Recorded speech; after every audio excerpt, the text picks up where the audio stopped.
You see all the van life photos, you watch all the van tours, but do you wonder what this nomadic lifestyle is all about? Are you curious about life on the road? Social media calls it #vanlife. We call it home. I'll ask 10 questions to get you the stories that you want to hear from the people who live, work, and travel and adventure in this nomadic lifestyle. Welcome to Life on the Road.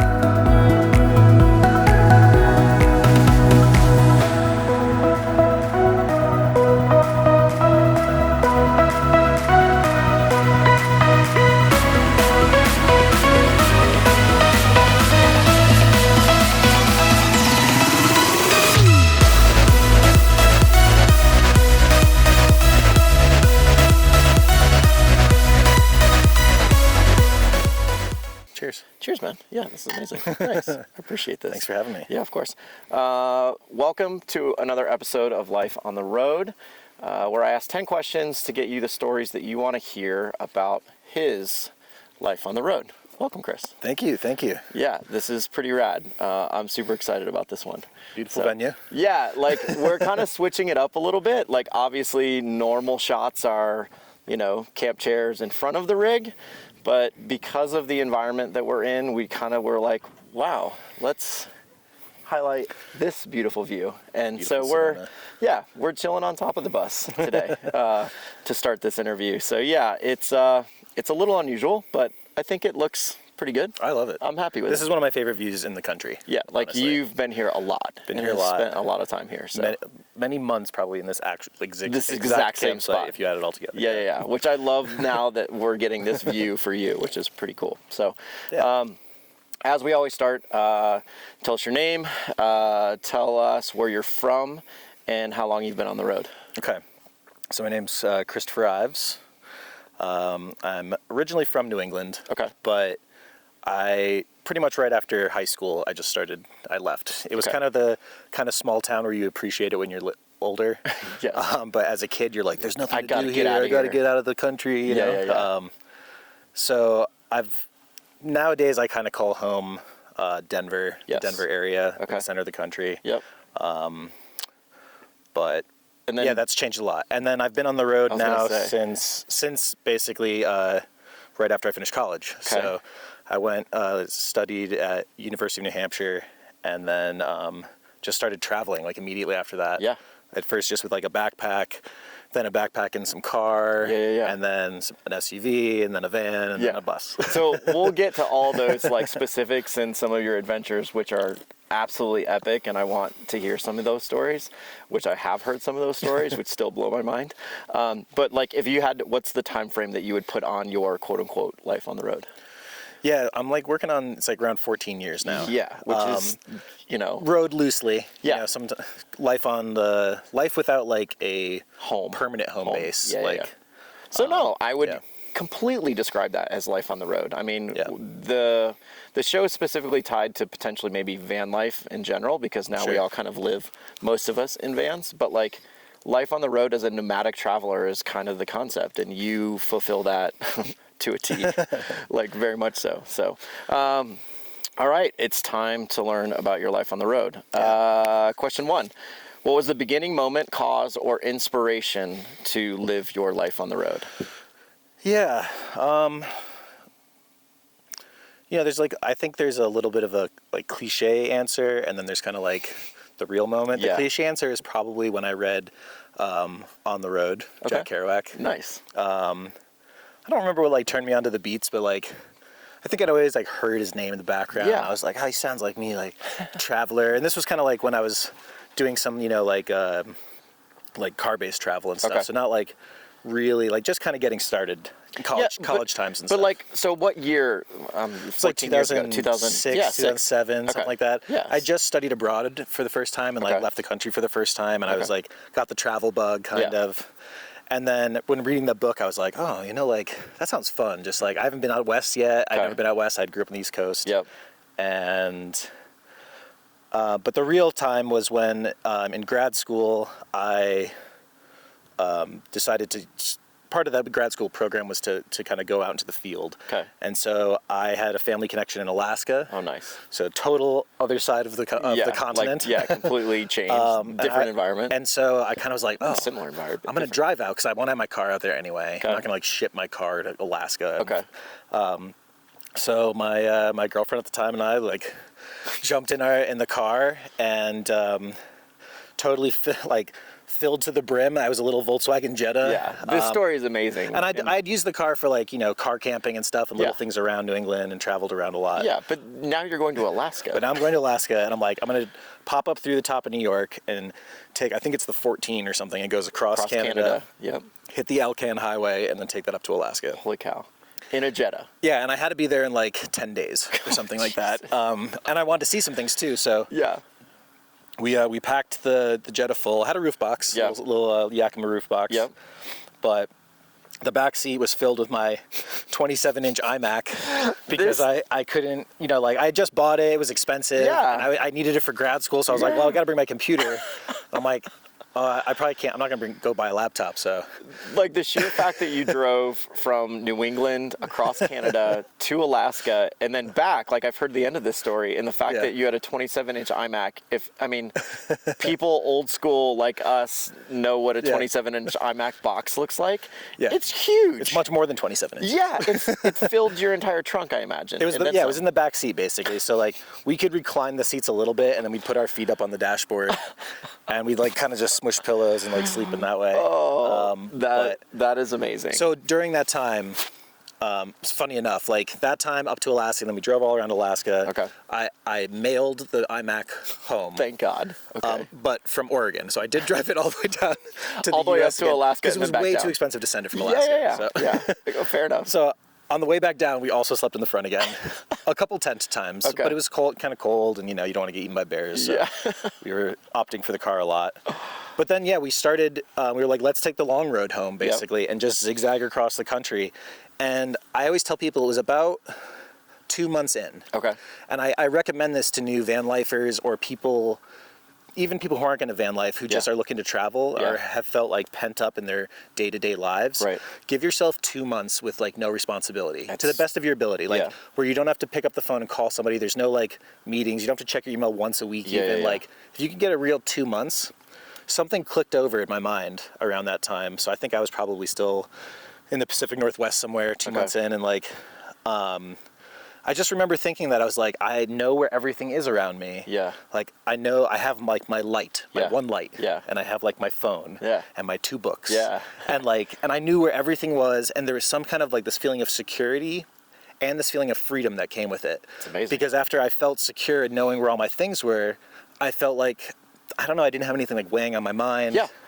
Well, kind of the saying is like the less you have to worry about. Yeah. I mean, honestly, freedom comes up quite a bit in our conversations on this show, and people define it so differently. Like, but it's all the same base concept of like, it's a freedom from, it's a freedom of financial responsibility. It's a freedom of space of travel. It's a freedom of, expanding my mind. It's a freedom of meeting other people. It's like all of these things kind of get defined under that little word of freedom, and I love how it means it's so different for every person. It's so individual, but it's a very overarching kind of broad concept of what this lifestyle is kind of all about. And there's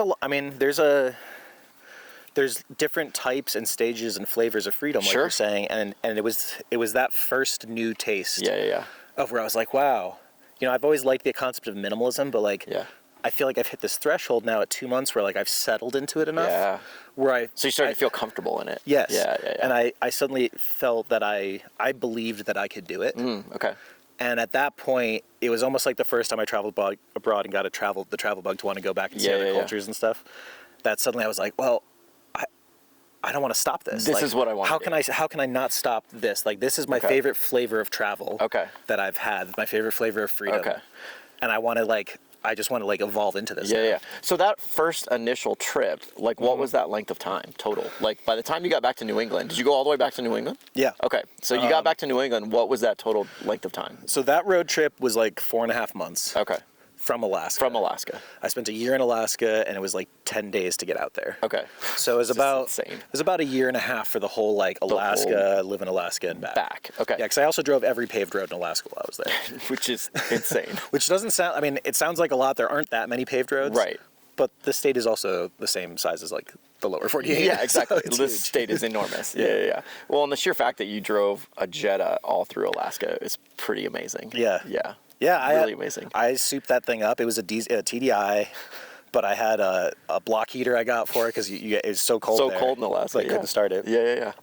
I had like the gnarliest tires I could get for a 14-inch rim. I was 14-inch rim. Yeah, exactly. And I got a 1/4-inch steel skid plate for the The bottom. funny thing is they made it was this company called Diesel Geek. Okay. And they made it for like people who like to slam their Volkswagens and like be totally low to the ground with airbags. And awesome. I'm using it to go off-road and like climb mountains and stuff. And like make sure like rocks don't puncture the bottom of the vehicle. Exactly. Amazing. Okay. Well, this next question is literally, I feel like, when I was coming up with these questions, I feel like I had this in mind for you. Okay. Like, as, somebody that, has put on events and has been traveling for as long as you have, like, this question is, like, literally dedicated for you. So number 2 is, what has your experience been like with other fellow nomadic travelers living your life on the road? Yeah, it's been surprising in a good way. I didn't really think about community at all. In fact, I was kind of, like, not looking... You were anti-community, No, maybe? not anti-community, but, like, I feel like a lot of van lifers, like, the time when they get into like road life, they're at some kind of transitional stage in their life. Yeah. It was the same for me. I just ended a long relationship. I just like moved a bunch of times, sold a bunch of stuff, like changed jobs.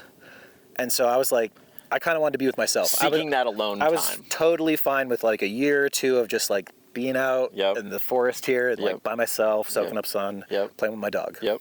I mean, sounds pretty awesome. But I also had just finished a year-long high quality project. Okay. The first van I built that wasn't a car that I was just camping out of or in. Yeah. I put a lot of time into it. I built it over a year. I figured I put about 1,000 hours into it. Okay. Yeah. That's legit. Hand joined walnut counters and like I made my hinges and stuff. Yeah. And, like just went really into it as an art project. Yeah. And so I wanted to show it off. Okay. And so at the time, there wasn't, hashtag van life was a thing, but there was like a couple little like tiny home events. Okay. And so I would reach out to them and say like, hey, can I come show my van basically as a tiny house? What time frame was this? Like what year? This was 2018. Okay. I think. All right. Yeah. So we fast End forwarded some time in your life on the road in terms 10 years. of in terms of your travel. So you get back to New England from Alaska and it takes you 10 years to pick up a van and start kind of constructing the thought of living in a van. Well, because I had a blog when I was doing the trip in the Volkswagen. Okay. And nobody cared. People thought I was crazy.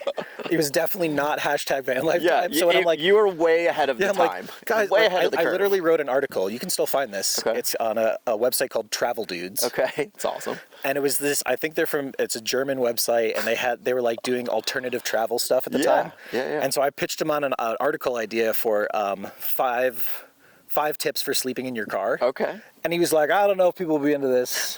Okay, we'll try it. Like, go for it. And I wrote this thing about like, how I would make curtains and like wedge blankets into my like window with a key. Yeah. And like how I would stack stuff up in the back seat so it would look like the car was just full of junk, but I was actually in there in like this little tube of space I had made to sleep. It's awesome. And just how to like get away with sleeping in cities and stuff. The irony is like you write this article back in the day and now there's like 1 million, how to live in my life, in my van. Five tips to live my life in my van. Right. Like, how many of those tutorials exist on Instagram now today? I know. Like, and a lot of them are things like, get a composting toilet. And it's like, come on. Okay. Yeah, that's simple. Like, it's nice that those exist now. For sure. I mean, it is like honestly, like it's the reason why I've created this show is so that, people that are getting interested in van life or nomadic travel, like we're trying to provide better information of what it's actually like to live on the road. So like, yes, that information is great. I'm glad it's out there, right? But it's also like, kind of funny when you see 700 of them and you're like, okay, they're all the same thing. Right. It's, not that hard. But it's just there's a plentiful encyclopedia of how to start van life. Correct. Which is why I like this show, I think, because the idea is like, okay, you started it. Now like, what? Yeah. Now what do you do? What actually happens? What happens like, when what you do do? actually get on the road? That was my dilemma. Like I've prefaced this quite a few times where I'm like, I've watched every van tour on the planet. I had all the knowledge to build out Althea. But when that day came, I picked her up and it was like, we're on the road. It was like, well, fuck. Now what do I do? Like that information to me didn't exist. And that's why we're kind of doing this show. So, okay, we fast forward to 2018. We've built the van. You're going to tiny home events. Basically it was tiny home events, right? Yeah, and I guess it is relevant a little bit. Like between those two times, I did a lot of... I started working once I had seen the Western U.S., right. I started taking jobs in different places. Okay. So like a big section of that 10 years in there, I actually was based out of South Dakota on the Pine Ridge Reservation. Okay. My partner was a teacher there, and we had like a little house home base, but I still consider myself being very much nomadic then, because I put like 200,000 more miles on that Jetta in like 4 years of living there. Holy cow.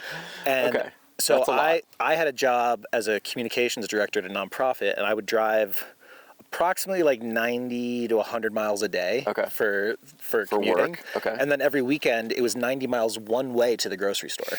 Jeez. So we'd actually go up there, and because it took so long to get up there, we'd camp for the weekend in the Black Hills. Yeah. Get our groceries and stuff, and then like come back. have a cooler because we had things would melt and stuff. So suddenly I was like, oh, you know what this feels like? This feels like road tripping. Like again. Alaska again. Yeah, like we're road tripping like every weekend, basically. That's amazing. And then our family, for whatever reason, like it was kind of hard to get to where we were. So we would always, if we wanted to see family, we'd have to drive to see them. Yeah. And they were back in New England. So twice a year. Yeah, you're making that my partner long drive. and I would do a road trip halfway across the country. Yeah, that's crazy. Every year for 4 years. Yeah. And so like... I was still driving constantly. Yeah. Still basing my life around the vehicle. Yep. Making sure it was like not just drivable but livable. Livable. Okay. Because we weren't making a lot of money at a nonprofit. Yeah. And she was a teacher. Like we're not going to be able to afford hotels the whole time and stuff. Yeah. That was one of the reasons why we were driving too. Yeah. So okay. So you fast forward. Now we're going to tiny home events. Going to tiny home events with the van. With the van. This is now hashtag van life is coming up. So. Yep. It's becoming more popular. Yeah.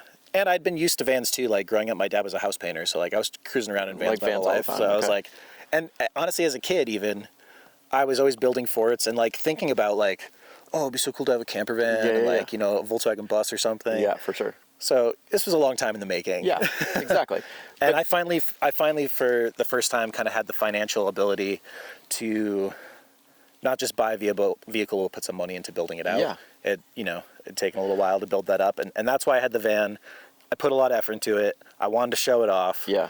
I started showing it, at these events. And the cool thing at these events are that after you show it all day, the people who are hanging out, then you kind of all hang out together and look at each other's vans. Yeah.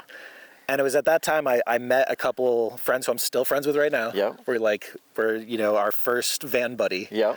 And what I found is basically, at the end of one, she'd be like, oh, are you going to this thing? Yeah. And then I'd be like, oh, no, I should go to that thing. So then we'd go to that thing, and then we'd pick up somebody else that way. And then you slowly started to build this kind of like little family. Yeah, and caravans start happening. Yeah. Because people spend time together, and inevitably some close connections are made. Mm-hmm. You don't want to end it yet. Right. There's this finality in van life where like you do your thing and then you leave. Yep. And it can be sad sometimes. Super sad, yeah. So like that was kind of that first taste of community, or that they're like where community lives in nomadic travel life. Yeah. Because it doesn't exist in the same place. We're not going to bars every night. No, for sure. We don't have workspaces a lot of times because we're all working from our own vans and stuff. So, and then that eventually, long story short, got to started the Goodvibes Collective with my buddy Matt. Yep. And he had been taking people on some caravans. I'd been taking some people on caravans. Okay. Our friends Chris and Lisa had been in a lot of part of this and had this idea of like, what if we just formalize this a little bit? Yeah. But just a little. Just make it so that people know what we're talking about when we say it. Give it a name. Yeah. Well, and again, too, let's talk briefly about the Goodvibes Collective, because I think it's such a good thing. I think what you and Matt have created is insane. Shout out, Matt. We miss you, buddy. Wish you were here. We know you're working. But, obviously I got introduced to you guys. Well, we met before that, but like really the group Descend was my first introduction to Good Vibes. And, you know, full disclosure, we are at a Good Vibes event here. Yeah. We are at Thanks Vanning. Thanks Vanning. Yes. It was Thanksgiving yesterday. We had a wonderful event with everybody here at the Goodvibes Collective group. So yeah, like I just want you to kind of briefly talk about the Goodvibes Collective and kind of what it means, why you guys put it together, what are the events that you guys hold and its purpose, those types of things. Yeah, sure. So it started about 2019. Right after we started doing these little caravans, a group called the Van Life Diaries out of Australia. They came here. They had a successful like Instagram and website going in Australia, and Van Life's pretty big there. And they came over to do like a tour in the U.S. And they were going to hold little events at different places. And so it basically just happened that these new friends we had just made at these other little events all were like, well, let's do a big caravan between all the Van Life Diaries events for 2019. Nice. And so we would talk to them because we knew some of the people who were throwing it. And Matt was like, what if we just like bring the downtown? You know, so like people are new to this. They're going to show up. They don't want, you know, maybe they feel a little nervous. They haven't made friends yet. If we can come in a day early, we'll set up a nice little vibe, like a little downtown circle. We'll do some lights. We'll have some music. Matt will make some cookies in his Omni oven or whatever. And it'll just be like a welcoming vibe. A welcoming vibe, exactly. And, you know, nothing like too fancy, but just something where like we're excited to talk to somebody new and meet them. And we did that. So like, I think one of the best ones was in Taos. It was a great location. I forget what the name of the place, but had a nice little venue and some little tent areas for us to hang out. And we set up this great like semicircle. We had a stage. We had a little band play. We screened a movie. And it was a ton of fun. And so we said, well, you know, when their tour was over, Van Life Diaries, the end of 2019, we've been doing these caravans. We're like, let's throw some of our own events. Kind of inspired by them. But those cost money because they were renting out private property. And we were like, well, we don't have any money. We're not like a successful Instagram account or anything. And, and we also were like, we don't want more jobs. We didn't like get into this life to like work more. So you weren't like, trying to build another business. So like, let's just do a little volunteer thing. We'll just set the vibe, just a bigger version of what we would do at these other events. And it was great. It was immediately, we could tell there was like something special about it. And what I've always interpreted that as is that the community already is what it's looking for. It already has what it needs. And that we don't need, and especially with the benefit of having public land in this country, so much of it, there's obviously a lot of problems with like land usage and the history on this land. But like at the same time, we also have this great benefit where, you know, we can get away from some of the things of society we don't want. We can live out here. We can have some autonomy. And there's beautiful places like this for us to gather with fans. So why do we need to pay for any of it? Let's just get together. Let's believe in the creativity of each other. And Matt's been really vocal about this and trying to foster like a space where you feel like you can be authentic. And really focus on that welcoming aspect where like anybody can come, be their authentic selves, share whatever you want, be who you are. And we're going to be there to high five you. Well, and that's been like, and again, my short experience on the road, but then also with the Good Vibes Collective has been just such a welcoming group of people. Everybody, you know, obviously you and Matt are fostering this vibe. You and Matt are fostering this concept of being a welcoming group. But I think that's harder said, you know, harder sometimes, you know, than people think. Like, you know, bringing so many different people from so many different walks of life and then trying to form a way for everybody to feel like this is such a safe space and a welcoming space. It's not easy to do.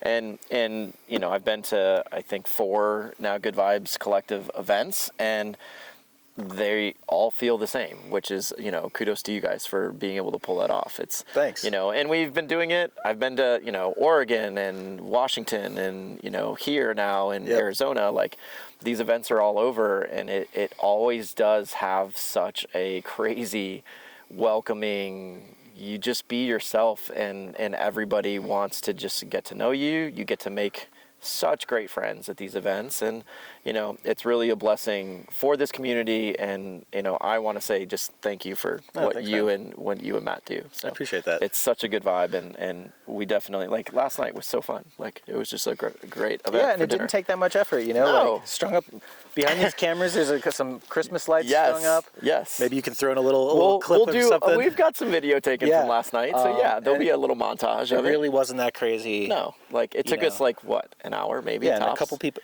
Our thing too is like, you don't have to come prepared to like share yourself with every single person. Yes. But just come with like either the resources or the energy to share with a few people. Yes. And so like that, you know, we have 4 or 5 carpets down there from 4 or 5 different people. Yeah, exactly. And like when they all come together, suddenly we have this carpet lounge. Carpet place. Yeah, and it feels like a personal lounge. Right. And like somebody brought a fire pit, and you know, now we have some lights, and people were able to like, hey, I can do this. I've got a table. I've got a chair.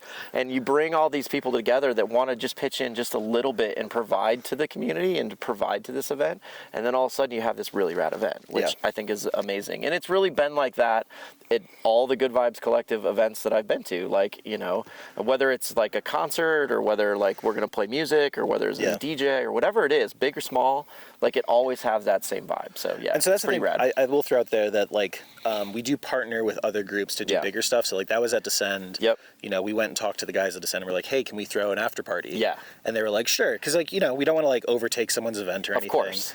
And we want to just try to be additive. Yeah.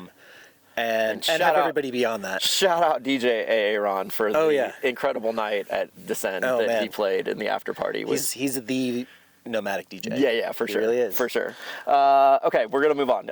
Question 3. What is your biggest failure and what is your biggest triumph while living your life on the road? This is hard to think about. I was thinking about this before. I mean, you've been on the road for so long. Like, it's a lot of moments, I imagine. Yeah. I was just going to go with the one that comes to my head right now. Mm-hmm.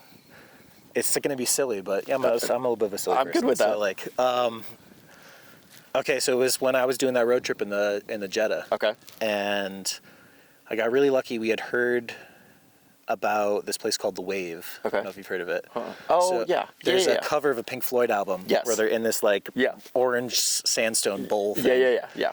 And it's on my list of photographs. It's a really cool place to go. Yeah. But now it's permit only, I believe. It was back then too. Oh, it was back then too? Holy cow, okay. And it's a really hard thing to get. So you can either get them online and you have to book it months in advance. And it could be rainy, it could be cloudy, it could be terrible. Yeah. So we didn't want to leave it up to chance. We also didn't have time. We were already traveling. Yeah. So the other thing you can do is you can just like park at the ranger station the night before. Okay. And as soon as that door opens, there's always like 4 or 5 people waiting, travelers waiting to get in. Yeah. You go in, and they put a ball, like the old school lottery. Yeah. And that's amazing. You like roll it, and the number comes so out. If your number calls, but here's the crazy part: if you so they have only 15. Okay. That they let go in. Of like day. Oh, a day. A day. Okay. For this lottery. Yeah. And then there's 15 that already got their tickets, so 30 a day. Okay. So if your number gets called, it's you and then your party out of that 15. Okay. So if somebody shows up with 10 people, they're only going to pull like 3 numbers that day. Oh, wow. So like it really, you never know. Yeah. But we got it. Okay. Like super lucky. Yeah. We got it. Yeah. So we went out there, had a great time, took pictures, whatever. And I was telling you earlier, like on that trip, I really found that I was like, oh, this is my light. This is my thing. The reason I brought up my light is because there's this little story of like it was a solar light. It had a little solar panel, would charge during the day. Yeah. And then what we do is we'd turn it on at night and we'd read until the light just died. Because it wasn't going to last forever. With a full day's charge, it would last like an hour and a half. That's awesome. And so I left it charging while we were hiking. Okay. And then I forgot it. Oh no. And it was like definitely like a castaway moment. Okay. Where we were like 3 or 4 hours away. And you're like, it's getting close to dark. And I look in my rearview mirror and I don't see it on the back shelf where you used to sun up. And I was like, Wilson! And I don't have my light. But it was, I was like, light. Yeah. I'm so sad. Like, and it was like, it felt like a pet had died or something, or I'd left a pet behind.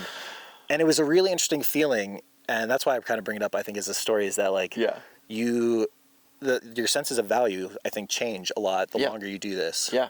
And the things you have become more important because you have less things. Yeah, for sure. And you see them all the time, and you use them all the time. Well, and then too, I think too, it's actually an interesting point you bring up. As you spend more time on the road and you live with certain things, you quickly realize, oh, I don't need this thing. Yeah. But I need this thing. Right. Like I have to have this. This I use every single day. Yeah. This probably could do without. And sometimes it's really surprising things like what they are. This, cheesy little light. little, no name solar light from Amazon or something. Yeah. And it was like something that you truly valued. Yeah. And you realized, God, this is a big part of my life. So, we had like flat headlamps and we used that for the rest of the trip or something. But I called the ranger station. No way they found it. And I told them this sad story of poor light that I left behind. And I guess I touched their heart enough that one of the rangers went out there, found it behind the bush. I gave them very specific directions to find it. No way. They found it, and then she mailed it for free back to my parents' house so I could get it when I got home. Incredible. And I got it. That is an amazing story. And then I lost it the next trip. Touche. Like, it's only fitting that, it disappeared and you still don't have it. Yeah, I cheated luck or something. But, of course. Yeah. It is what it is.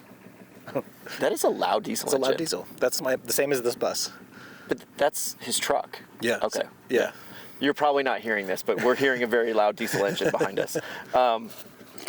Okay, we're going to move on. Question 4. Van life, exactly. It's what it is. Did you start your life on the road as a single person, and what is it like living as a single person on the road? Not really. Okay. So, I had a partner all through my 20s from college on. Yep. And we traveled together, Peru, that road trip, living in South Dakota. Right. And even up right until I got the van, basically. Okay. So we were great travel partners. It's definitely one of those things where, like, makes or breaks the relationship if you can't travel together. I mean, you guys did a lot of traveling together. So and we were good at it. Yeah, I was going to say, you guys were obviously good travel partners. And we're still friends, even though we're not a couple anymore, I think because, like, we were good travel partners. And, like, you have to be good friends to be good travel partners. Yes, it has 100%. Much more to do with your friendship than a romantic relationship. A romantic relationship. Yeah. Which is great. Like, I mean, and again, we talk about dating and life on the road with, dating or versus single all the time on this show. So it's, knowing that you kind of had that up front and had that experience, like, you kind of understood, like, what that value of friendship is when you're traveling with somebody. Yeah. But, having said that, I'm a single person now on the road. Yep. And I've had multiple times, especially when it was new, where I'd be driving and I would think in my head, like, I really want to stop there and take some pictures. And I'd be like, but I can't because I don't want to have a conversation and, like, compromise with somebody about how long we're going to stop there. And then I was like, wait a second. It's just me. Tulsi doesn't care. Tulsi's my dog. Tulsi's the dog, yes. Yeah. And so I, like, turn the bus around and go back and I'm like, I'm going to spend all day here taking pictures. I'm not going to ask nobody. Yeah. And that is nice. Yeah. That is nice. Yeah, but it's nice sharing it with Tulsi.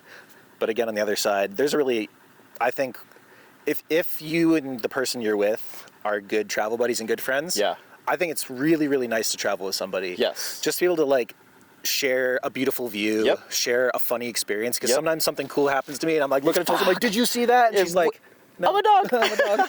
And I'm like, oh. Yeah. Well, you can tell I'm excited. I wish I could share this with somebody else. Yeah, it is nice to share with people. Yeah, and I get it. And a lot of people have expressed a similar viewpoint in a sense that, like, they have a desire to share their experiences on the road with someone else. Yeah. Like, that is maybe one of the main overarching reasons for a relationship, or people desire a relationship on the road.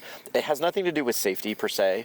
It has more of a sense of, God, I get to go to all these amazing places, and I'd like somebody else to, like, share that experience with. It's like, I mean, to, like, use some, like, overly verbose, I feel like it's like it's this, like, shared experience thing, this like experiential validation. Yeah. Where you're like, you see that shooting star, you want to, like, did you see that? Like, there's something about that. Did you experience that too? It's probably some, like, deep human, monkey brain thing where we're like, do you see what I see? Yeah. Are we conscious? Yes, like, exactly. So. Yeah, no, I totally get it. And it makes sense. Like, and it's hard though, like, living a life on the road with a partner is not easy, and you guys didn't last your previous partner, right? And could be for whatever reason. It wasn't to do with travel. Yeah, it definitely was. Yeah, but like, with all I've had now, partner travel and single travel. Yeah. My ideal, what I'm looking for now, is a partner who also has a van. rig. We've talked about this a lot. Yes, we can just park next to each other. Yep. We'll take some little side trips. Yep. We can have sleepovers. Yep. That'd be a great time. That is like, I think, the perfect, if we're going to talk about what a nomadic lifestyle relationship looks like. Yeah. I think it, in my ideal viewpoint, it's two people, two rigs, and wanting to experience things together. Yeah. You know, And you can always take a little You trip can always together go- for a and little you can bit. go apart. Take one van for a little bit. meet back together. Yeah. Like, you know, it takes Having a that little option. planning. I feel very confident that I would not want to give up Your space. my space Your and my personal freedom space. that I have with it. Yeah, no, it feels so important to like me and my like Yeah. my Your own mental identity. health and Yeah. like my identity. Yeah. That like I would love to share for a temporary time. Yeah. But I really like having my own nest. Yeah, I completely agree. Yeah. Completely agree. Okay, well, we'll kind of leading right into that. Question 5, everybody's favorite. What is the best place or craziest place you've had sex during your life on the road? Yeah. I was thinking about this. Two kind of come to mind, but like the craziest I think was like while driving. That's awesome. It's pretty dangerous. I was gonna say we are zero recommendations for that. Yeah. It was definitely a back road. Yeah. You were. No one was around. Yeah. Yeah. I think ultimately we had to pull over, but like, Okay, that makes perfect sense. you know, we're like, there's no one around. Let's try it. Let's try it. Okay. I love it. Otherwise, I feel like I've had some like very epic views. Yeah. Like cliffside moments. Yeah. And like with most things, if you add a beautiful view, it just is better. It's just as better. Yeah, 100%. So- Well, and you know, like I feel like a lot of people have like that's always their answer in a sense that like, you know, we just woke up in this amazing environment. Like, Yeah. you know, you open the van doors or, you know, the back doors are open in the van and you like all of a sudden like you look up and you're like, God, this is what I'm looking at. Yep. Like that's just insane. And Yeah. you know, I mean, obviously this is a pretty good one here, but Totally. yeah. No, you're right on point. And with I think, a you lot know, of like them. I've had a lot of different vehicles. I think there's just something like maybe inherently sexy about like Yeah. getting busy in a vehicle. 100%. I don't know. I It's don't kind know. of- I just always thought that. It's amazing. All right, question 6. How do you make money while living your life on the road? I get this question a lot, Mm-hmm. and my answer I've settled on is I try not to. It's awesome. Yeah. So, yeah, I mean, the more and more I live this way, but a very strong impetus to like start this, could be part of your first question even, Yeah. is I read Thoreau's Walden, Yep. on Walden Pond, Yep. and he has this line in the beginning where he's basically like, I don't want to come to the end of my life and find out that I haven't lived. And that like concept haunts me. Okay. And it took a little bit of time, but not too much. And it switched my mindset into that I really saw time as the more valuable currency. Sure. Yeah. And it's a tricky currency because it's finite and you don't know how much you get. Yes. Yes. Yeah. And so with that in mind, I have tried to orient my life kind of around two things. One, spending as much time with my dog as I can because Yeah. she's only here for a short time. Yep. And we have a good time together. Yeah.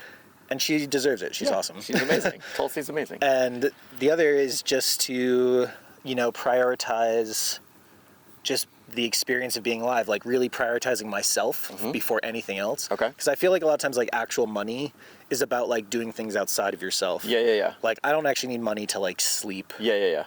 I don't necessarily need it to eat if I have the skills to Yep. obtain it, you know, like Yep. these real basic things. And I just wanted to like move my life more towards that. So I try to only work enough that I can like put a little bit in savings maybe, but like I'm really okay living paycheck to paycheck kind Yeah. of, or working a thing and then like giving myself time Some off. time. Like, Yeah. a lot of time off even. Yeah. Because I also feel like in that idleness and in the boredom, I become a more creative person, I become more thoughtful. I have time to process my experiences. Yeah. I love that. And at least in the last like 10 years, like having that time to like internalize, really control my space and like what I'm doing day to day. Yeah. I feel like it's been really good for my mental health. I really find like I'm like in gratitude and appreciation a lot more. Yeah. Because I have time to do it. Yeah. So- and two, like, you know, it often gets talked about and said, you know, on this show and in nomadic travel is there's tons and tons of high highs and tons of low lows. Yeah. So like prioritizing your mental health can be super tricky on the road. Like, Totally. you know, you can get into those funks where you're like, God, I just don't feel good. And, you know, like, I'm really struggling, and you're alone a lot of the time. Yep. So, like... And sometimes that's healing, and sometimes that... Very much, if you don't want to be alone, sometimes you don't have a choice. Yeah. But I think the way your outlook is, in a sense that, like, you're giving yourself those opportunities to really, like, you know, kind of dig deep and feel those moments of gratitude, or feel those opportunities to regain creativity, or to, like, you know, because I know you're a creative person and your work is oftentimes a creative endeavor. Yeah. And so, like, yeah, you go through that and you work so hard and you expend that much energy, and then it's like, God, I need to refill that creativity again. Yeah. And so allowing yourself that time and space to do so, it sounds really amazing. Yeah, and like, as a creative person, rushed art, or like rushed anything, almost feels like antithetical. Yeah, like rushed art is an art. Yeah, it's doesn't. It never really comes off well. Right. Like, you know, it's always been that thing of, like, time and patience, and letting the inspiration come to you, not necessarily forcing it the other way. So yeah, that makes perfect sense. But when I do make money, it's photos. Yeah. Video, yeah. Some design work. Yeah. ChristopherAbs.com. And we'll promote that here. Yeah, we actually didn't shamelessly promote you at the very beginning of the show, which is my fault completely. No, that's okay. We will obviously add his Instagram, and you will know where to find him, and Goodvibes Collective, obviously. Okay, question 7. What is your vehicle? Who built it? And why did you choose it to experience a life on the road? Yeah. So this is a new vehicle. I got this in April, and it's currently November. Yep. It's a 2001 Ford E-450. Okay. The 7.3 Power Stroke. Yep. Diesel. Yep. And the back of it is a 14-foot, 5-window Bluebird school bus. Yes. Body. So we're sitting on the roof of it right now. We're on basically a mini school bus. It's a mini school bus. It's a school bus with a van front end. Yeah. On a van chassis. Yes. But it's a pretty heavy-duty vehicle. It's a dually. Yep. Has a massive engine. Yep. But the thing I really got it for is it's 7.5 feet wide on the inside. Yep. 6'3" tall. Yep. The interior, I have enough space to have 2 rooms. The interior space is insane. Like, I mean, obviously, I love Althea. Althea is a monster, but the interior volume of your bus, I am so jealous. Yeah, it's basically Althea with an extra foot on either side. On the other side, more or less. Yeah. Which is nice. You can put your arms out and spin around. And... It's huge. It's massive on the inside. And you know, talk about the build, because this is obviously my favorite part as well. So it's very different from my other build. Like I said before, my other build was like a year, thousands of dollars, art project. Yeah. This one, I really just wanted to get back on the road. Yeah. I had another vehicle before this I was about to build out that got totaled within 24 hours of buying it. So I was just like kind of pissed at vehicles. Yeah. And I was like, no, I'm giving myself $1,000 in a week. What can I do? That's insane. And so the guy I bought it from, he bought it from the Denver School District. He took out the rear 3 windows already and like insulated and put aluminum on the sides. Okay. He had taken out the rear seats and built some like wood shelving. Okay. So all I did was take out 2 more seats. Right. I left 2 seats, turned them facing each other to make a dinette. Yep. Disassembled his wood shelving, kept all the screws, sawed it into random different pieces. I love that you kept all of the materials that were already here and just repurposed them. Yeah, I was like, well, I want to spend as little as possible. So they're all different screws. So it's going to be a pain to like take it apart at some point, because they're like, some of them are like, you know, star bit, some of them are Phillips, exactly. He's changing bits constantly. Yeah. But yeah, I just made a basic bunk, some area to put like Rubbermaid tubs underneath. Yeah. A desk so I could do my computer work and photography. Yeah. And then just a little area that I could put my camp stove on. Yeah. So like all my other builds, like most of my nomadic life has been out of cars. Okay. So I'm super used to traveling super light. Yeah. And I have like a super light kitchen set up already for my last van, because my last van was a little cargo van. Yep. So it was easy to move into this because I already never had plumbing. I already never had heat. Yeah. And those are all like beyond luxuries for you. Like you were like not honestly, even like have room you don't for even most need of it. them. Yeah. Like, where are you going to put a heater in a like In a Volkswagen Jetta? You know, like it doesn't make any sense. Yeah. Yeah. I barely had a window. Yeah, you know, exactly. Like I would the vent for the roof. I would shove a piece of screen in it. Okay. To be my vent, because you can't open your windows; the bugs will come in. Yeah, So you know, exactly. like anyway. But so I love that you're traveling. Your impetus was just, I want to be back on the road. I just want to be back on the road. I want to be back to community. Yeah. I hadn't like been to an event because of COVID in a while. Yep. And I was just really ready to like be out here Yeah. and like meet people and hang out and just have that freedom and that like peace that we were talking about. That we talked about earlier, yeah. And so what I did is I just emptied all the tools out of my storage unit. Okay. So I have a little storage unit in Denver. Yep. I mostly have tools and like family stuff, in there. Yep. I have a really big record collection I want to bring into the go. bus now that I have some space That'd at some be rad. point. That'd be super rad. But I brought all my tools. Okay. I've got a bunch of 2x4s strapped to the wall underneath us. Like, I mean, and I use the sun. I have my little battery pack charging over there. I don't have like any installed electricity. It's literally a raw bus with like some wood that I've moved around. But like when you find time, when you find creativity, you do a little project. Yeah. And it's like just been a slow burn in terms of like you getting this kind of put together. And the $1,000 got me to a point where like functionally it was the same as my last van. That's insane. I had a bed, I had a desk, I had a place to sit, a place to cook. Yeah. It's place awesome. to store my stuff on my bike. It's awesome. And the other thing is, like we'll mention, one, you're just a creative human being in general, but like we get to descend and we get to get to the Goodvibes Collective.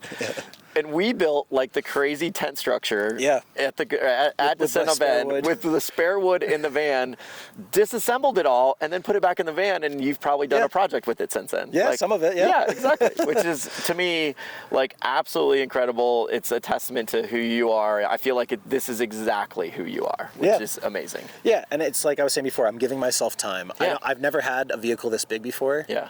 I don't know if I'm going to like it. Yeah. I don't know where I want the spaces to be. So letting myself just say, hey, you know what? I want that wall to be 3 inches back. Yeah. Zip, zip, zip. Yep. Zip, I'm zip, gonna move zip. it. Like, yeah. And it's not going to be there forever. My plan is to like outfit this and make it really nice at some point. Okay. But you're letting that come to you. I'm just kind of waiting to see like how I actually like the setup, and then I'll try to bang it out in a short time. Yeah, I love that. Exactly. And then I'll probably sell it again. Well, and that's okay. That seems very much your MO. Like, okay, this is good. I've had this experience in this rig. Now I want to move on to a different rig and see what else I can find. I'm a little bit addicted to experiences. Yeah, a little bit, which is amazing. This lifestyle is good for that. Yeah, for sure. Number 8. What is your best bathroom? Number 1 or number 2 story from Life on the Road? I mean, you don't have a bathroom currently in the bus. I don't. I have a great sticker that my ex actually got me. She found it at a climbing gym or something, and it says, "I poop in bags." It's awesome. It's and appropriate. Like, hey, we do.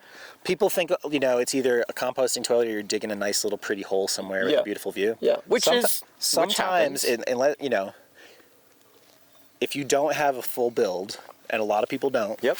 Tons of people don't. People are you might be shitting in a little trash can. Yeah, 100%. And it happens. It happens. And it's not that bad once you get used to it. No.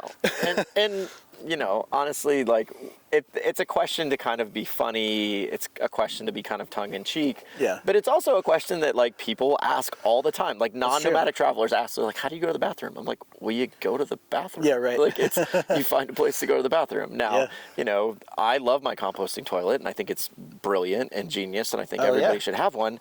But at the same time, they're not cheap. They're very expensive. They're not cheap and they come with their own issues and stuff. 100%. So like the multitude of overflowing pee jugs stories that we get on the show is hilarious. Yeah, and like bugs in the compost and stuff like that. Yeah, but so like all of them, it's not pretty to poop in a bag, but it's also immediate and you're done and you throw it away. Yeah. And people are like, you throw it away, and I'm like, people throw away baby poop all the time wrapped in plastic. Like, exactly. It's not that crazy. No. And I try to do it really respectfully. I don't go throw it in like the garbage can outside Target. Yes. Something like that. I find a dumpster somewhere. Yes, or I just you use public places all the time. Yeah. Well, and let's just touch on this real briefly. We had a very wonderful conversation with a Forest Service rep the other day while we're here in Sedona. And,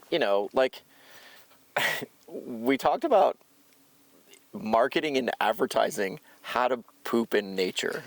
He was like, I legitimately have to build this sign because there's so many people that have no concept of how to go to the bathroom. People are coming from cities and stuff. There's a lot of new people out there doing the van life thing. It sounds silly. It sounds ridiculous. And we were all kind of like jokingly laughing about it. But it's like, he's like, it's a problem.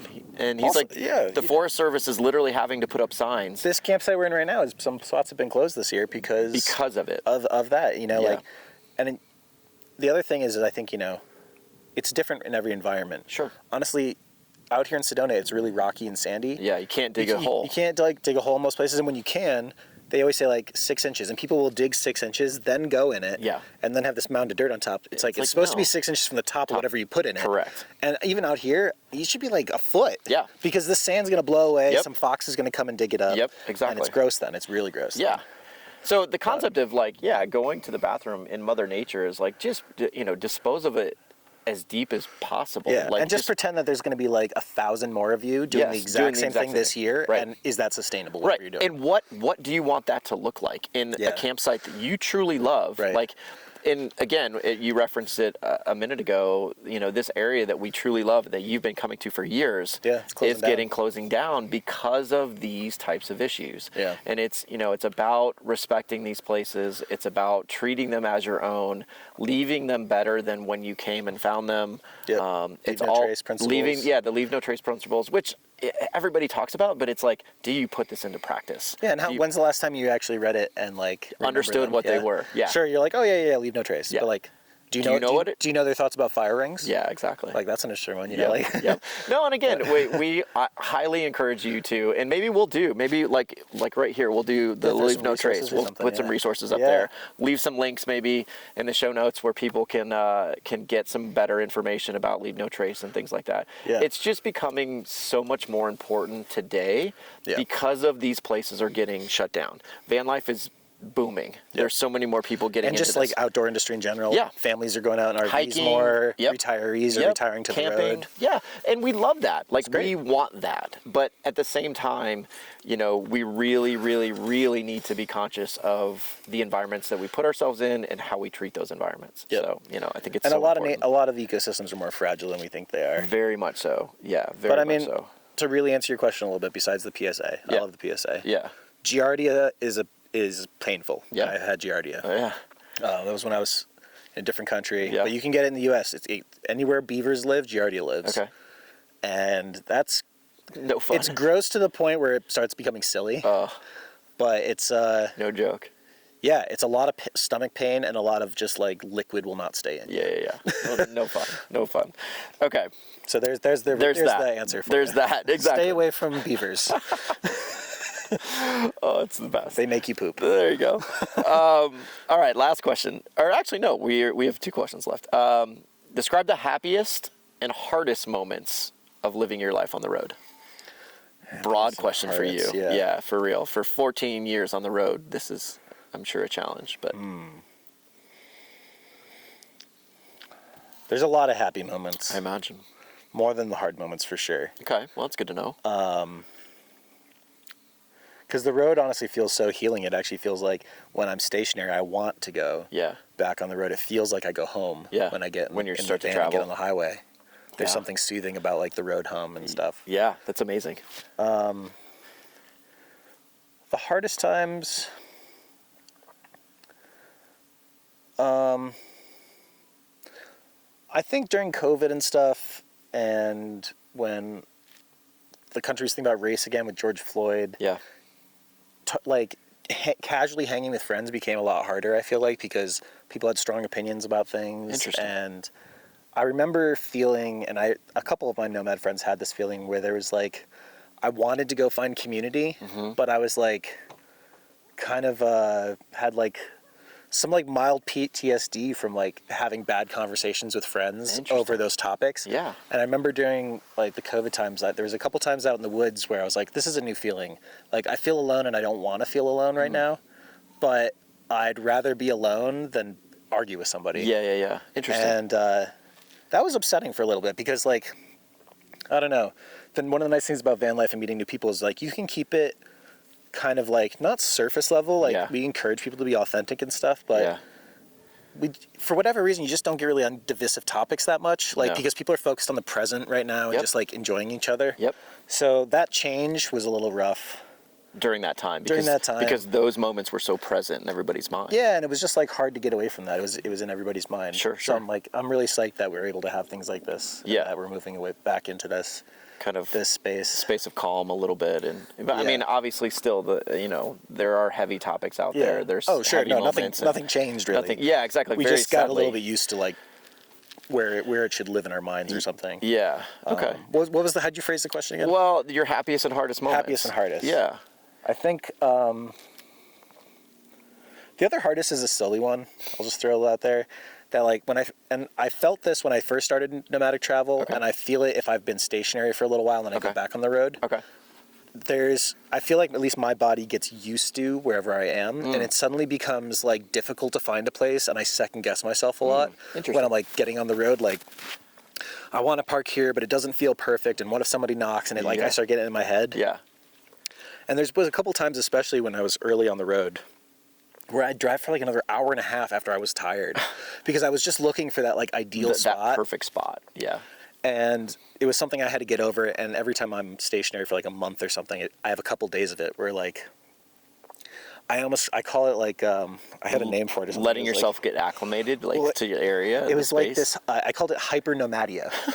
Okay. Like trying to come up with a sciencey name for it, but it's like it's very almost like when you're so nomadic that you're like, I could go anywhere. Yeah. Suddenly you have like choice paralysis. And you're like, oh my maybe God. it's better. The grass a mile is greener. up the road, it might be a better site. A better site, or a better view, or better cell campground. signal. Yeah, And sometimes you gotta just pull on the side of the road and park and just be like, I'll good. do this tomorrow. Yeah.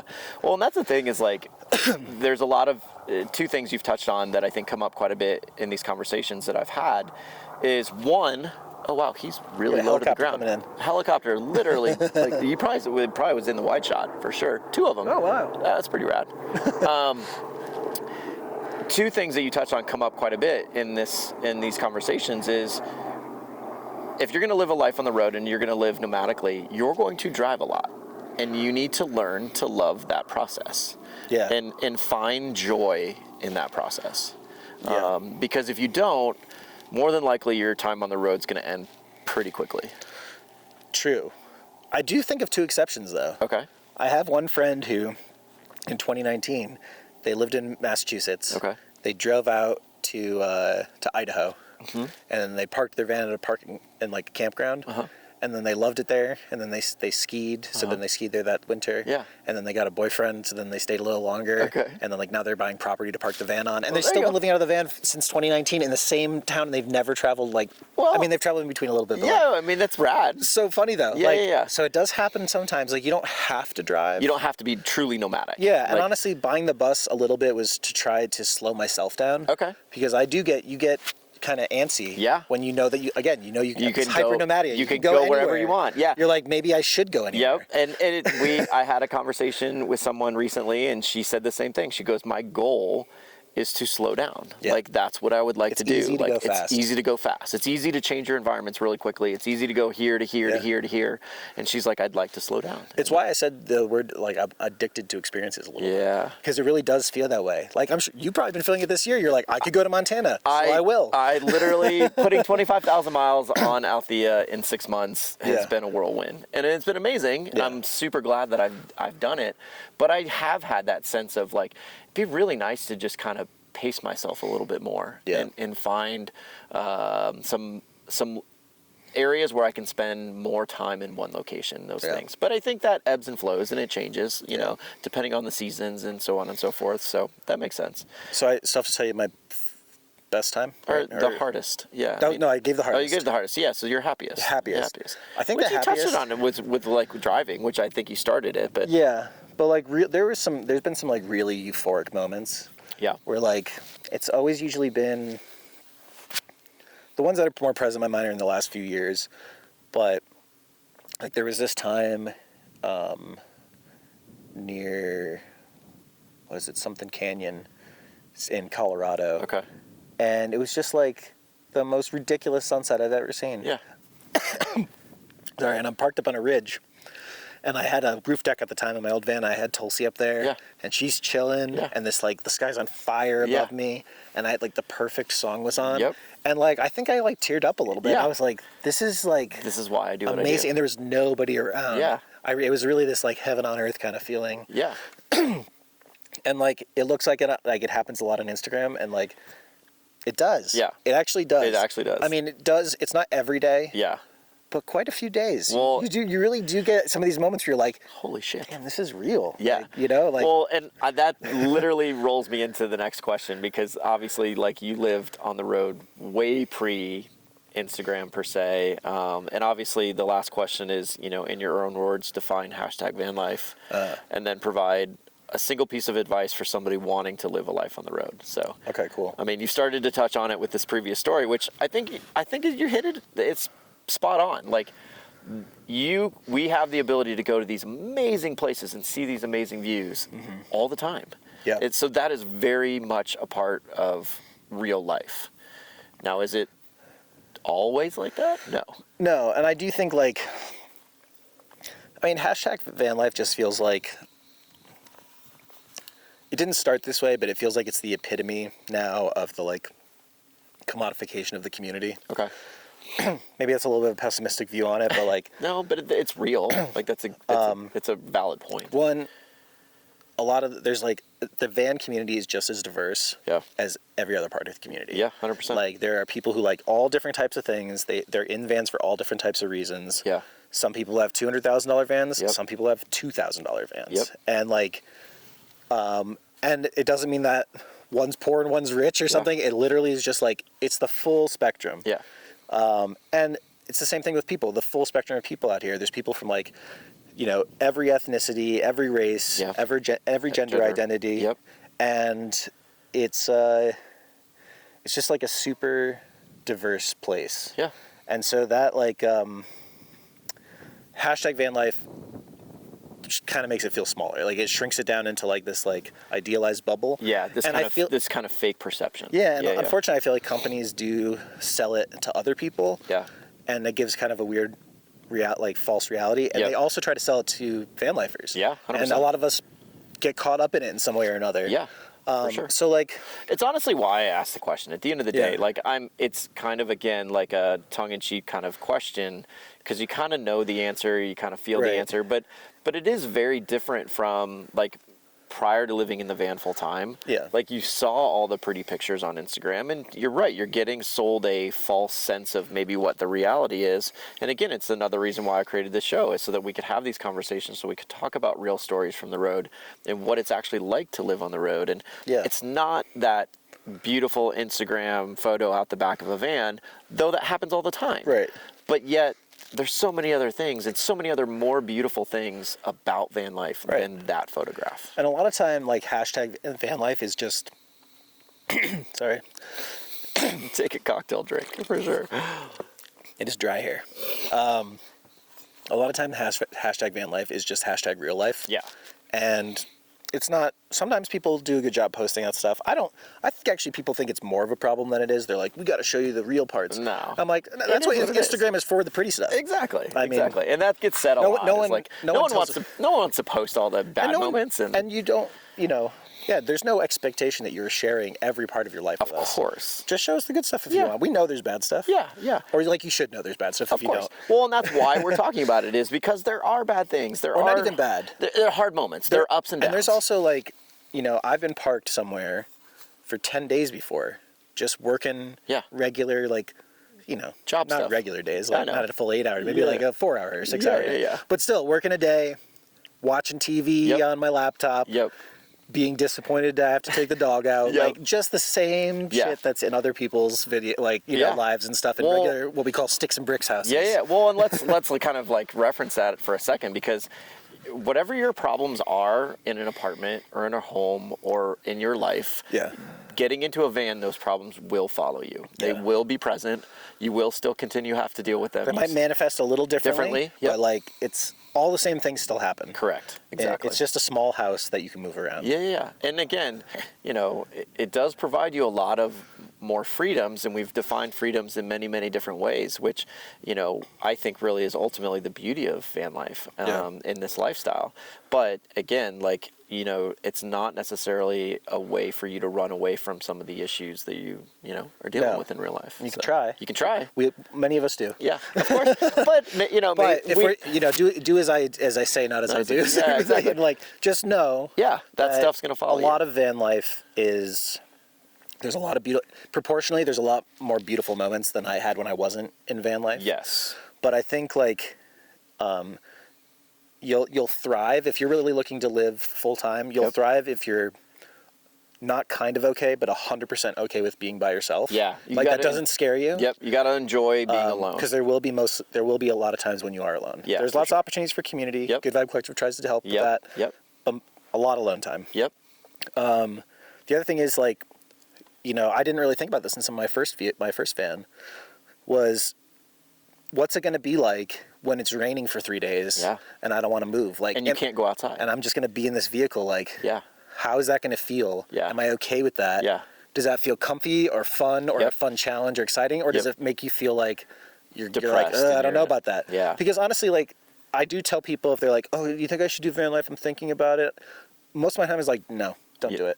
And it's not because I don't want people in van life. It's because I feel like if you're going to make this big of a life cultural change, because it is very different than like regular society. Very different. Then like, you have to be excited about it already. If you're coming and saying like, I'm excited about it, do you think I should do it? Yes. Yes, do it. Yep. But if you're kind of questioning it, if you're going, oh, maybe, I'm not sure. Like, and again, too, maybe later, but not now. It's probably not the time for you. And honestly, again, it's the reason for this show is like, we're trying to provide good conversations with people that do this full time so that others can make that choice and kind of hear these stories, hear these experiences and go, yes, that is exactly what I want to do. And when you hear that, you're like, come on, let's go. Let's help you figure this out. Or if you're like on the fence and you're like, nah, I'm not real sure, like, wait, just be patient, you know, and wait for that moment in your life when you're like, yes, this is exactly what I want to do. And, you know, going back to what you said, like I built Althea very purposefully so that I knew I could live inside and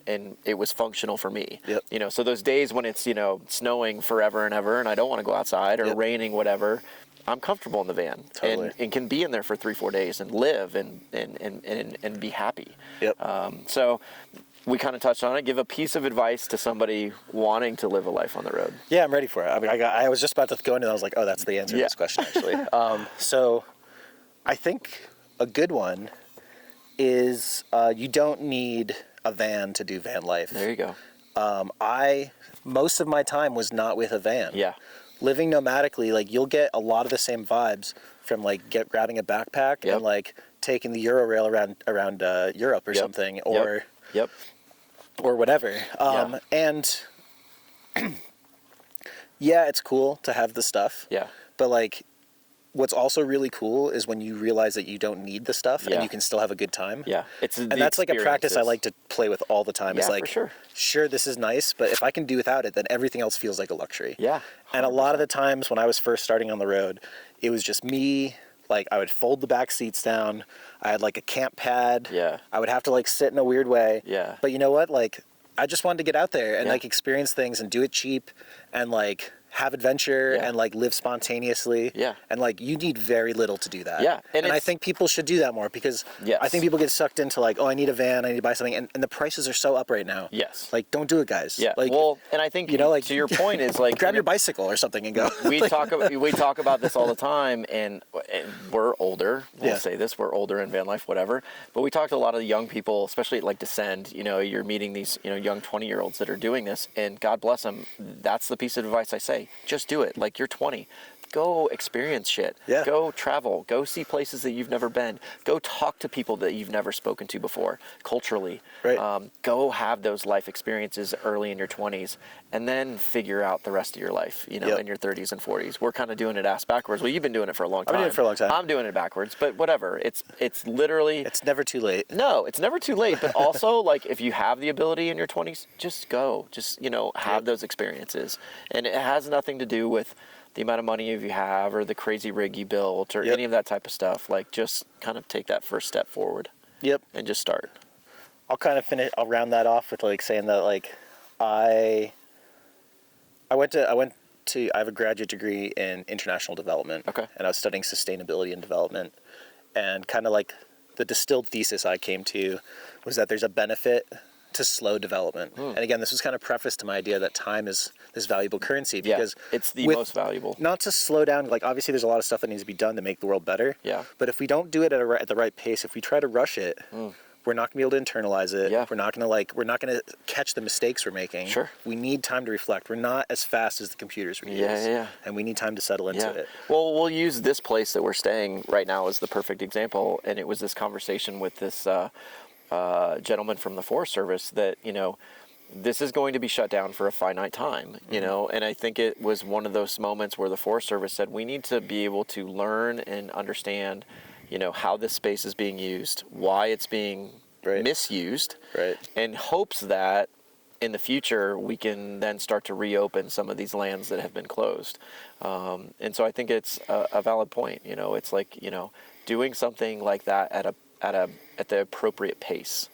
In order to find the most benefit. We don't have to hold ourselves to such a high standard. Like we're just monkeys that like to talk and tell stories and walk around. Like we're not like we're cool, but like give us time. We need time to like adjust. You know, and like that's okay. It's okay. Take some time. Like relax. Don't wait until you're 60 to retire. Like work less now. Give yourself time to process stuff. However that works out. Well, I love the fact that your nomadic life has been over 14 years. You know, and it's been very different over those 14 years, and obviously it's something that you're still passionate about, that you're still excited about, and you know, this world is really big, man. It is. There's so much to see, and also, you know, the world is really big, and it's also really small, and if you even just stay in one space a little bit, you'll start seeing new stuff all the time. Exactly. And I think one of my little favorite things is like I like trying to get a little bit lost. Just a little bit. You know, when you're right on that edge, it helps you build resiliency. It gets you thinking in new ways. And I think van life and life on the road and traveling gives you a healthy dose of those opportunities. That's perfect. I think that's exactly where we'll end the show, because it's so very, very well said. Nice, thank you. Thank you, Chris, for joining me today. I really appreciate your time. Yeah, man. I really appreciate what you do for this community. You and Matt and the Goodvibes Collective are such a great organization. You guys do such wonderful things for van life in this community. And I know anybody that has been to one of your events is very appreciative and grateful. So, Thanks, you know, thank you so much Appreciate for it. what you guys do. Yeah, cheers. We'll see you guys on the next episode. So thank you so much. Bye-bye. Could be like older technology. I mean, I guess I can turn my Wi-Fi off. It's pulling right there. Yeah, I know, right? I love it. Do you have showers, or are you going into town? No, we're gonna. This is around, I guess. There's honestly, the audio's pretty good. Like, we were like, the first one we shot was in a fucking super busy parking lot, and like cars were like zooming by, and like you couldn't hear any of the cars in the background, which was perfect. I was pretty amazed actually. Dude, it was awesome. That was good. How long was that? I don't know. Hour and 20? Yeah, you're definitely like, it felt like the longest, but I don't give a fuck. Like, it's perfect. Oh no, yeah, it's not recording. It was though, yeah? I don't know. Oh no.